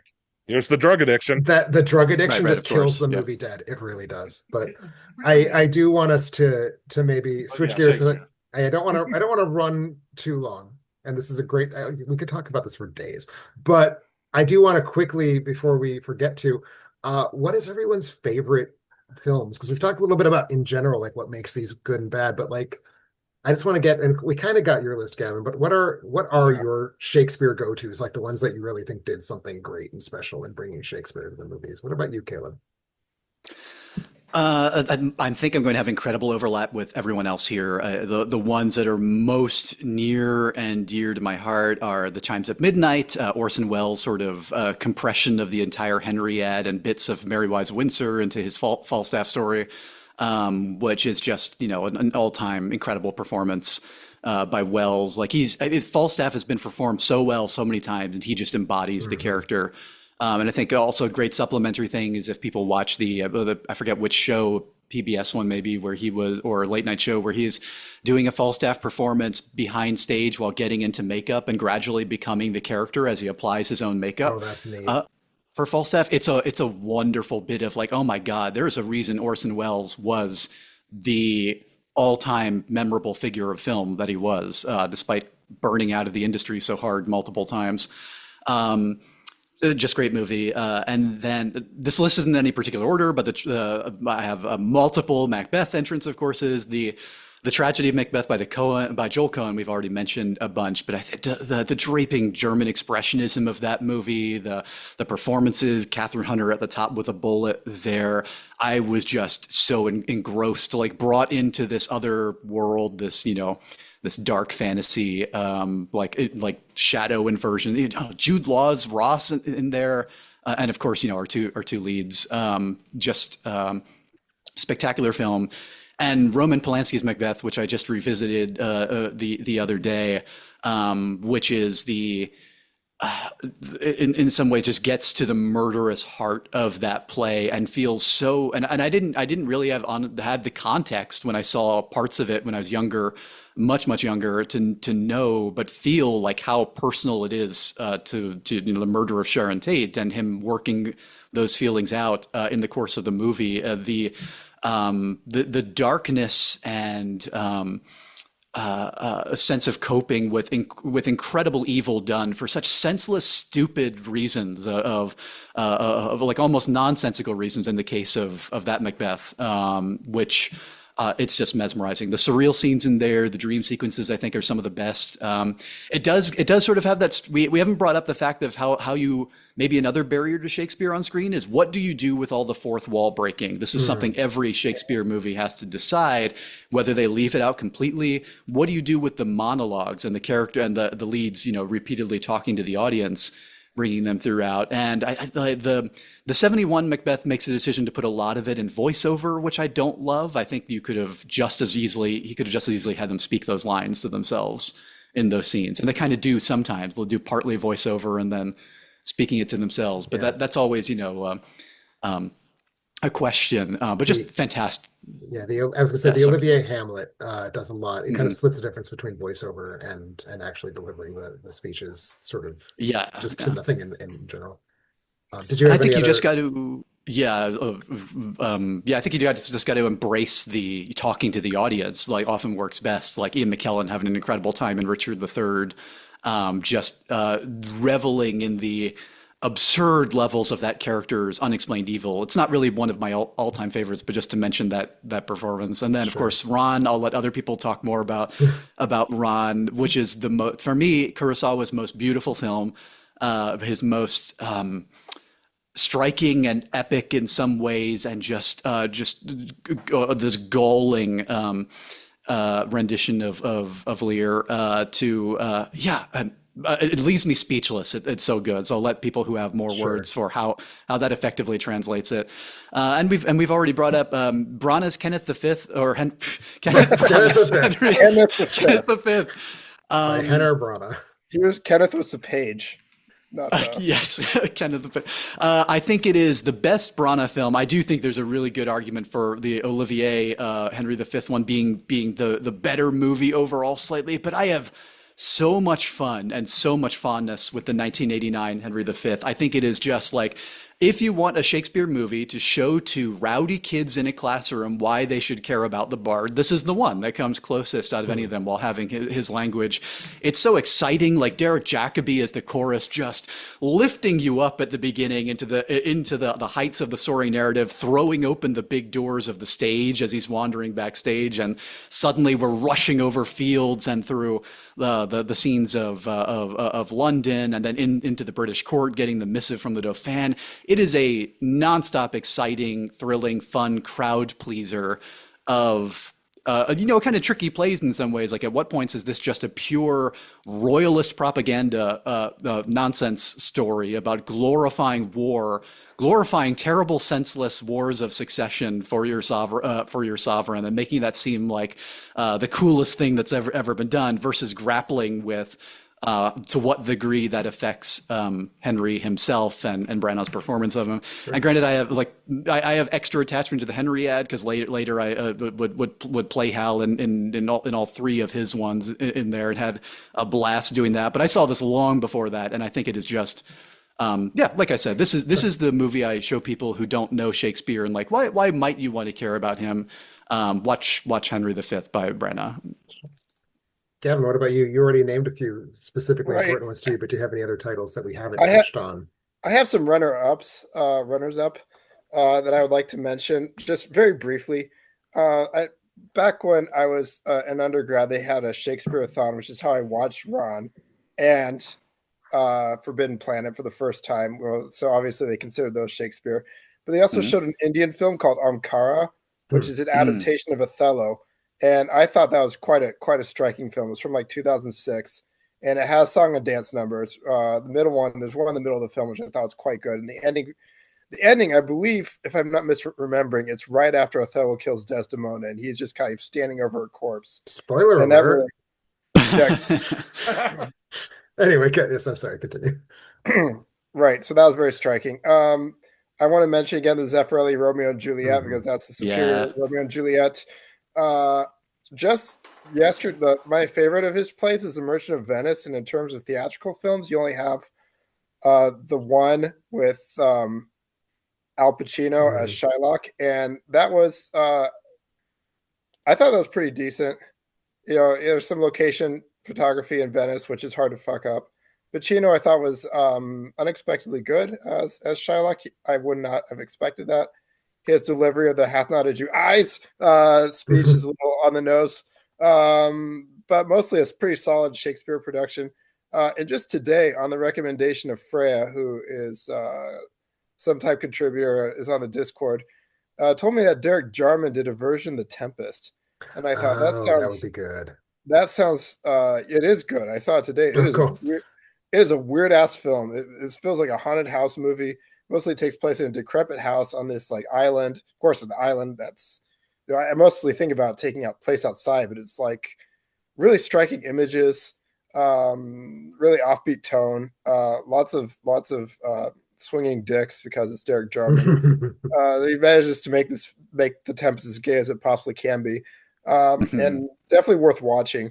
And lastly, I want to put in a word for the complete works of Shakespeare Abridged, which is a stage show that when I saw it as a teenager, as in high school, it was one of the funniest things I'd ever seen. Really I'm not sure if it hold up now, but definitely worth watching.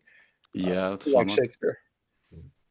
Brian, what about you? Any particular favorites we haven't had a chance to touch on, or any detail? I think we've touched on most of my favorite Shakespeare films. I'm trying to think of any that I particularly like that we haven't mentioned.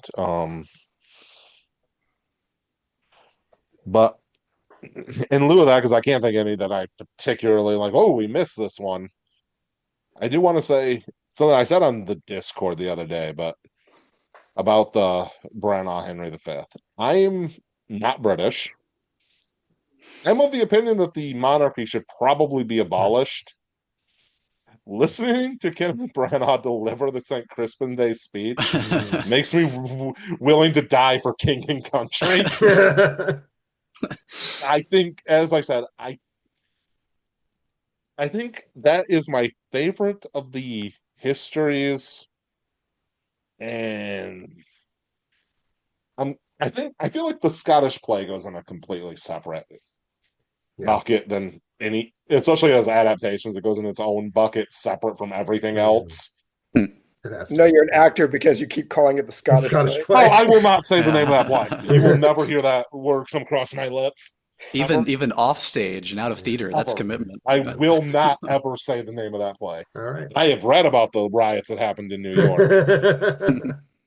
But I also wanted, because I did a little bit of research, I just want to ask, anybody know what the first known Shakespearean film is and what year it was released? King John, 1899, right? Somebody else did research too. Very nice. 1899. King fucking John. Yeah, it was probably the last time King John was filmed too. It was four short films of four scenes of the movie, then just put together. And I mean, it was 1899. So, did they just do it because there was somebody performing the play locally? And it's like, we need something to point the camera off for the slideshow. It was partially a, hey, here's a chance to see it if you're not, going to the theater, and also, hey, the whole show was down at whatever theater and whatever place. But so. Imagine watching an entire Shakespeare play in intertitles. I was going to say, and given that the quality of a Shakespeare production has nothing to do with line delivery, it would not suffer to be in a silent film. Yes, 126 years Dear Lord. Worth of these, though. Just in cinema. I don't have a ton to add that we haven't talked about. I will say, we've talked a lot about Chimes at Midnight, which I think sucks up a lot of the energy around Orson Welles because it's such a great film, but it's also this. Is it great Shakespeare? I mean, yes, obviously, because it's Falstaff, but it's also like we're going to cut out all the parts of the play that make it a play and just be like Falstaff having fun for 2 hours, and I like that, but it is not. He's got an arc, a tragic life portrait. He does, and I love the film, but the Wells Shakespeare film that I think is really damn good that we haven't even briefly touched on is his Othello, which. I mean, and I think it's kind of tough because it's Orson Welles in blackface, but also it's Othello, so it's going to have a blackface performance in the center.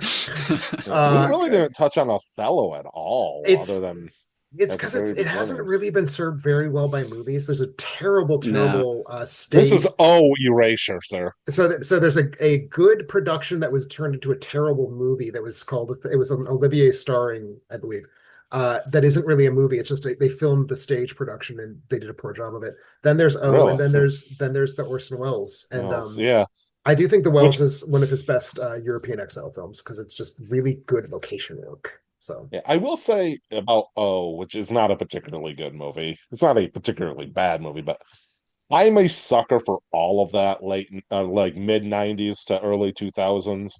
We took classic literature and made them teen movies. I I don't like know that cycle for why, sure. because I don't like most teen movies, especially ones that aren't slasher films. I like and ones that aren't Shakespeare, like obviously Clueless and Cruel Intentions, which, Mhm. as Tim's well aware, Cruel Intentions has triggered a lifelong love of the source novel for me.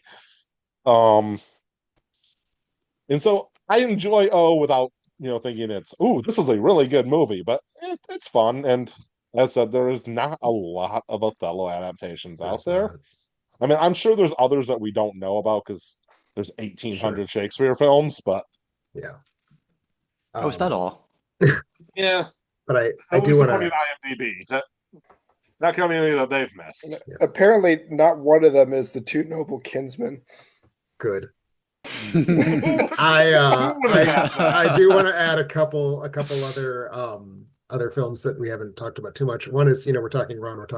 Turtle Blood's a fucking masterpiece. That's a 5 out of 5 movie. Yeah. If I'm counting Kurosawa, if I'm counting not original text, my two favorite Shakespeare's are Ron and Throne of Blood.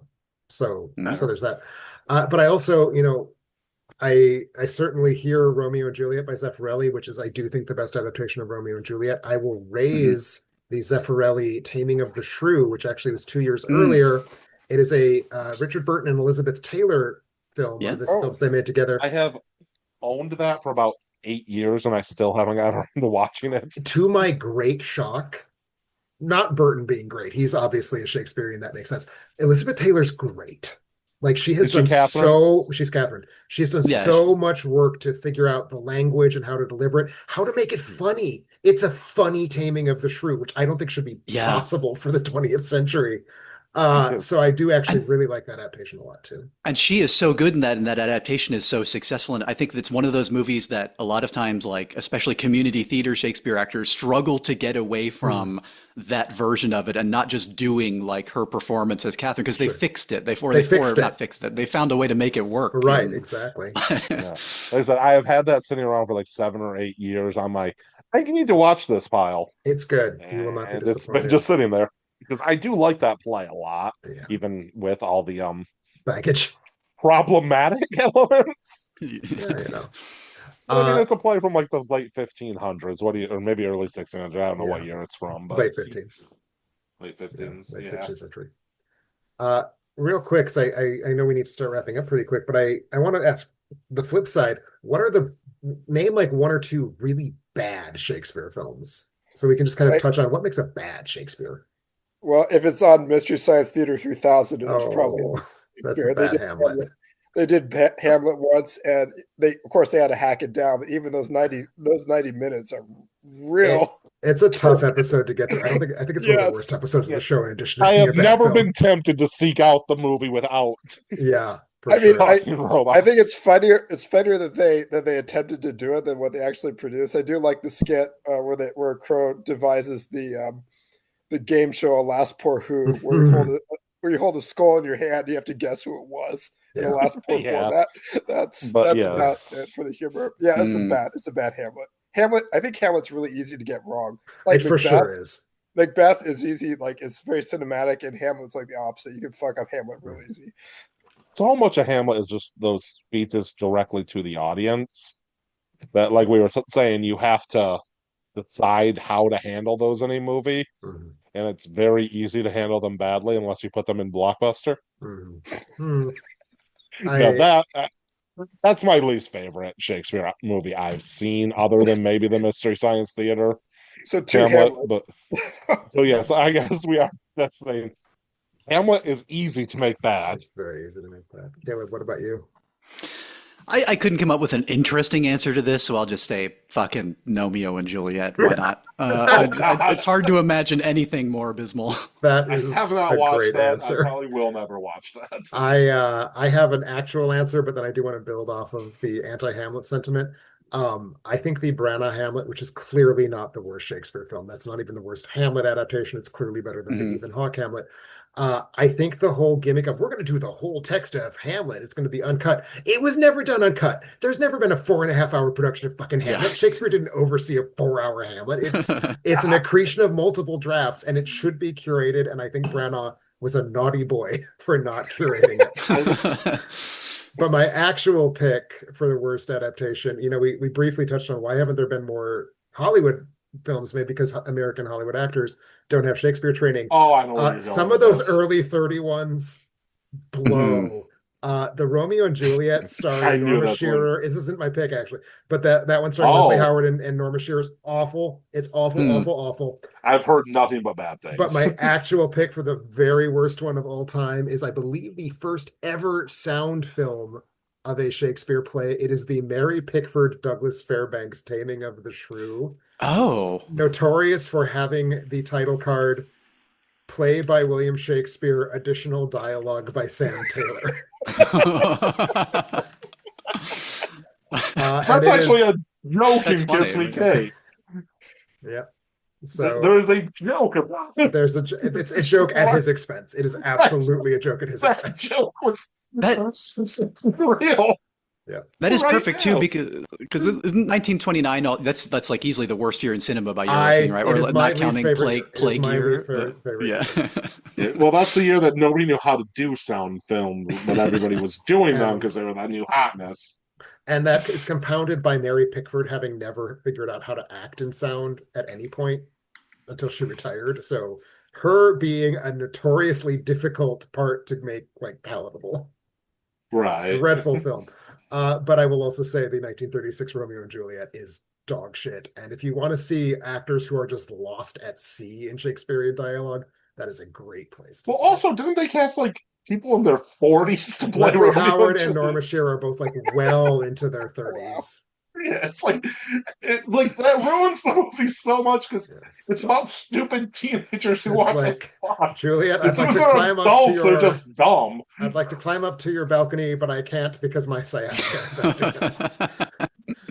It's like as soon as you make those, it's the same problem that like this isn't Shakespeare anymore, but Rent the movie. Rent the When you movie. cast the original actors from the stage show a decade later, Uh-huh.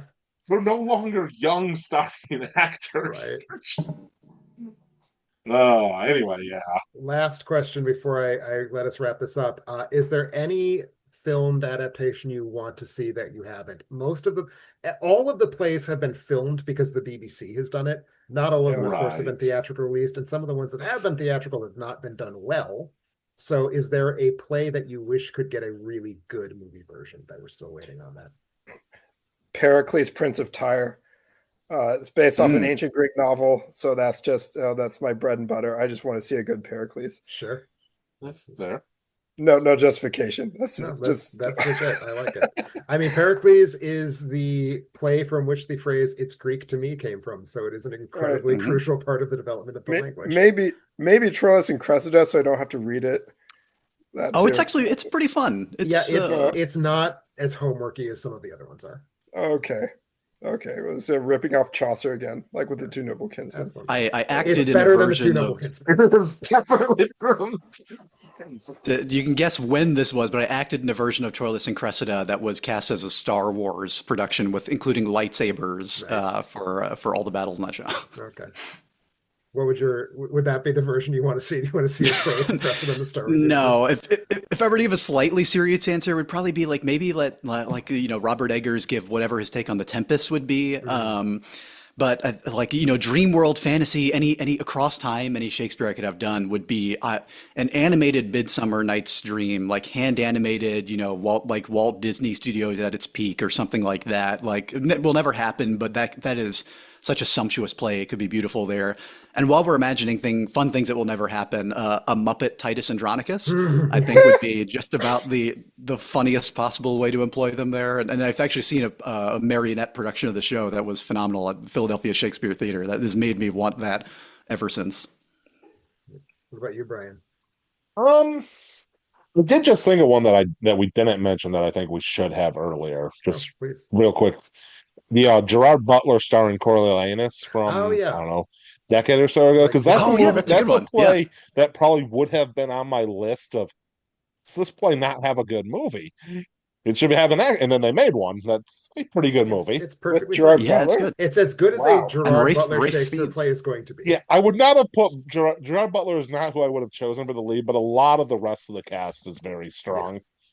But honestly, maybe just because I was in it, it was one of my favorite performances. I don't know what the performance was like. I didn't see it, but one of my favorite shows I ever did was Measure for Measure, and I think a good adaptation of Measure for Measure, which is kind of a comedy, but not really funny of a comedy. It's one of the problem plays. Right. I think it'd be a fun play to do. A good, reasonable budgeted version of. I don't think it'll ever happen because nobody talks about Measure for Measure or reads Measure for Measure, really. But anyway, yeah, I think that's my answer. I don't know. People still, I don't know. I think it's more interesting than many of his comedies. Yeah, Many of his comedies, which I haven't read, but I have read that one. I would say, I think in general, I'd like to see more of the comedies get filmed well. I mean, like we've had two Much Ado's that have both been pretty solid, but like we haven't really had a good As You Like It. We haven't had a good original text 12th Night. We had that kind of shitty one from the 90s that I think Trevor Nunn directed in a very ill-advised attempt to move into cinema directing. But I think in general, the comedies have been underserved because they're tough, because you need to figure out a way to make them funny, and they're kind of not if you're not 500 years old. But I would actually say my favorite Shakespeare play is King Lear, and Ron is a great motion picture, but it's not really King Lear. I would like to see a great King Lear, like an original text King Lear. So, yeah. All right. Well, that is that for Shakespeare. Thank you all for joining me. This was a lot of fun to talk about. I wish this could be a 7-hour episode, but I have to edit it, so we need to probably pump the brakes. It's out in a few days. Yeah. Before we depart, I'd like to offer you all a chance to plug anything you might have going on. Caleb, do you have any updates to any of your projects? The two games I'm working on are still in development. If people are interested in following that, they can do so at sojournrpg.com. Find everything I'm working on there. Cool. Excellent. Thank you. Gavin, what about yourself? My book was published. Congratulations. Yeah. And thanks because of all the money I paid to have an open access. If you do a search for The Rewritten Bible in Late Antiquity by Gavin McDowell, you can download it for free from De Gruyter's website right this instant. Physical copies to come later, so I want to get a boatload of those I can distribute to people. Cool. So I haven't decided yet. I definitely do not want it for myself. I do not want to see this book ever again. Sounds like a true academic to me. And I also had accepted for publication article that I wrote in off time about the religious imagery in Neon Genesis Evangelion, and I bring that up because it's probably going to be a black mark on my CV, but it'll probably be the most cited article I ever write in my lifetime. My chagrin. That is not published yet, but once it's out, I'll probably. I'm quite a big Eva fan. Of course, there's several movies about that, of which Tim, you have not reviewed the last one. Well, the three preceding it did not necessarily urge me to do so. One day. Right. Well, maybe someone could grease your palms, or force you somehow. And if no one else does it, I will. So anyway, those are my two updates. All right, Brian, how about yourself? I got nothing really going on. You can follow me on Letterboxd at Farwell3D. That's all I got. All right, excellent. Well, and I am, as always, Tim Brayton, your host. I am writing reviews again at a rate of more than one every 2 months. So if you haven't been to the site lately, definitely go to the site, check out the new written reviews, and I'm also on Letterboxd. Thank you all for listening. If you enjoy the show, be sure to go over to Patreon and throw some money our way to support us. Otherwise, we will talk to you next week with a new episode of Bride of Alternate Ending, where Brian Klein and I will be discussing a neo slasher from the 1990s. You'll have to check it out then. Thanks.